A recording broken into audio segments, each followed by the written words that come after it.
Hey guys, Ray from Lovey RV and Boat. So it's a bit of a grayish day today, calm but kind of dull outside. So I'm going to busy myself with a little project on the boat. I'm going to install a faucet in the kitchen here. It's going to have a UV purifier in it. This is a product from GoBluTech. I've been reviewing their filters over the last few years. Recently I did their 10-inch filter, and it's a 3-stage. I'm going to use that on the boat. But that'll pump into our boat tanks. I've purified the system, but as a final stage, they have this new, just released UV purifier. So inside there is a LED UV purifying system. Gets rid of 99.9% of pathogens, etc., etc. So I'm going to install it in the boat. I don't have a lot of places. I looked in the bathrooms. There wasn't enough space. And the sink is very small here. You can see underneath here, there's not a lot of room. So I'm going on this side of the wall, and just above the refrigerator here, got the vent panel off. There's one spot I could get it in there. Have enough room to put the bottom nut on there, and it should sit right about there nearby the sink. It comes with the unit itself. It came with 2 different size spouts here. I've picked the smaller one because we're so small and compact on the boat. It's got a length of tubing here, because it's going to go into the boat's plumbing system. You can see down there I have some PEX plumbing, and that will be cut. And these are like shark bite connections on each side, and then on-off they'll connect to that tube. It's much like the AccuVa system that I installed in the RV a number of years back. Now that AccuVa company I saw went out of business. I think some European company bought them, but they're kind of out of business now, so this is nice that this came along at this time. And the GoBluTech stuff is really good. US company out of Michigan, and they really make their hardware top notch. It's all 304 stainless steel, drinking water safe, etc., etc. To power that, they sent out in the kit this little adapter, so it has to plug into AC power, and what comes out of it is 12 volt at 2 amp. So I kind of told them in an RV, a lot of people might not have inverters to plug into, so they might want to look at having a 12 volt adapter for that. I guess you could adapt it yourself, but you have to be aware that it might need a regulated 12 volts, so you might have to contact them and get advice on that. I don't want to advise you wrong and damage that unit. Anyway, I run an inverter all the time on the boat, and convenient enough, I have an AC 110, 120 outlet right here. This was installed for the AC/DC refrigerator here, so I'll have a place to plug it in. And I got to drill a hole through the countertop here. Not too worried, because this countertop and sink situation might not be that long for the world, because we'd like to get a little deeper, at least a little deeper sink here. Don't have a lot of counter space, but it's a very shallow sink, so it'd be kind of nice and upgrade these faucets. They're pretty ancient, look like they're from the 70s, much like the boat. Anyway, I got to drill a hole through here, and I think it said it was a 5/8, just a small hole. You can see there. Then they have an O-ring for there, and also a rubber gasket. And then on the bottom, there's a thing for the wire to go through there, and then a nut that clamps everything in place. So I think I'll get the faucet mounted first, and then we can move on to installing this in the water line.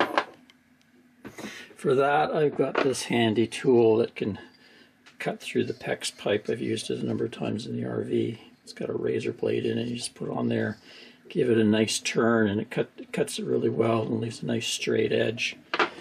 So that's one thing you want. when you use these shark bites, they just push and they get seated down in the bottom, so you want to get them right down and flush so that they don't leak. Okay, so 5/8 hole seems to be enough to get the stem and the wire through there. I'm probably going to mount it right about there, on off there. Looks good. So we'll reach under there and get that nut in place. Okay, managed to get that installed in there without dropping anything down into the bowels of the boat. That wouldn't have been fun trying to retrieve it. I was able to get the wire and the nut on. This is just a press fit. You can see 3 of the little O-ring gaskets there, so that'll just fit into the top. There we go. Looks like that'll work pretty good. Okay, let's go down below. So conveniently enough, there's a hole up there from the fridge wiring. Now I'm just going to turn off the water and cut the PEX there and install the little shut-off valve right there and the tubing.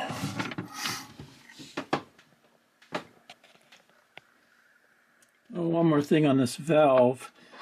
Those are the shark bite that go to the PEX, but the little tube goes in there, and there's a little brass compression ring in there that gets done up by a nut, so you don't need any of the Teflon tape or anything.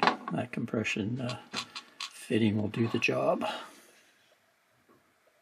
Okay, got the pipe cut. Just took that in there and spun it around gently all the way around. A nice clean cut for me.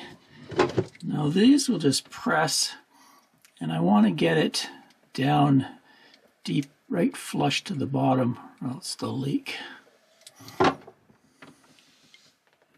There we go. Got it all installed, neat and tidy. So the shut-off valve is over here. There goes the tube into the valve. It's turned on. No leaks. Good part about it on the boat is we don't even have a city water connection. It's always the pump. So if there is any leaks, I'm aware of it pretty quick because I can hear the pump cycling. And here's the electrical. Let's have it following the pre-installed fridge connector there. Just put this under, there's a shelf that sits up here. Put that in. There we are. I can put all the kitchen stuff back. We'll give her a test. There we go, installation complete. I'll just give you a demo of the lighting system on it. It has some LED indicators at the base. There's a ring of LED light. Just zoom in here a bit so you can see when I first turn the power on. It goes through. Green means it's electrified. And then there's also red. That means something wrong with the system.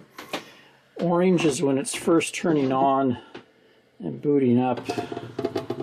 And then this will turn blue when it's ready to go. Now it's purifying the water. Let's give you a demo. Fills the glass actually pretty quick. Not bad. And one neat thing about this, if the UV inside fails or is end of life, I think it says 2,000 hours, and that's just time that it's on, so that's an awful long time. But if it did need to be replaced, there's a seam here you can see, and you can unscrew the top part, pull out the UV unit, and just replace that and not have to replace your whole faucet, install and all that. Anyway, I'm going to use it on the boat this summer. I'll come back and let you know how it's worked out for us, any problems with it. It's really hard for me to, test what they're saying, but it is a US company and it has been independently certified, they say, so kind of have some pretty good trust in it.